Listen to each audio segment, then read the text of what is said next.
নমস্কার বন্ধুরা, কেমন আছো সবাই? আমি তনিমা, আমার ভলকে তোমাদের সবাইকে স্বাগত জানাই। বেশ কয়েকদিন পর আবার আজ ভলগ শুরু করলাম। তো বাইরে দেখো বন্ধুরা, ঝমঝমিয়ে চলছে বৃষ্টি, আর এখন 11:30টার মতো বাজে। তো এখনও আমার রান্না বসানো হয়নি।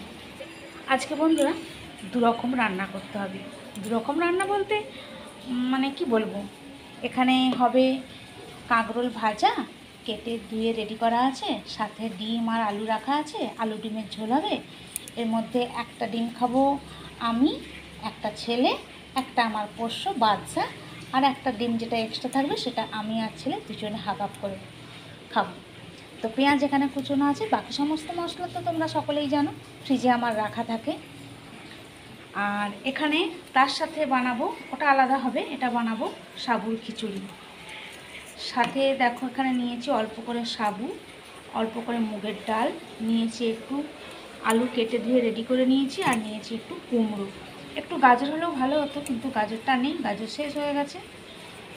তো সাবুর খিচুড়ি কেন বানাবো জানো? সাবুর খিচুড়ি খাবে আমার কর্তা মশাই। আজ একাদশী। একাদশী এই কারণে তোমরা হয়তো জানতে চাও যে কিসের জন্য একাদশী।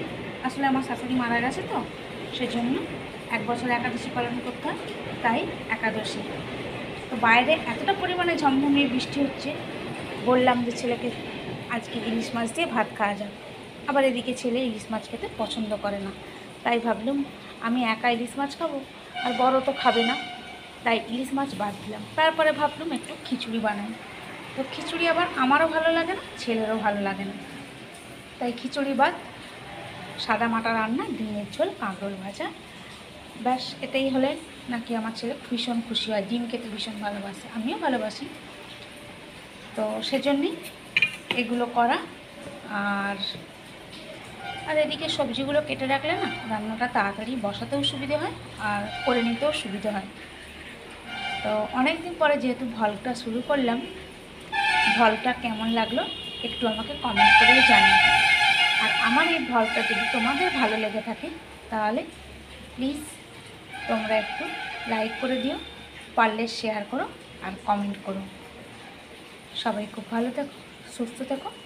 আবার 2-1 দিনের মধ্যে আবার ভলগ বানাবো, আর সেই ভলগ তোমাদের সাথে শেয়ার করব।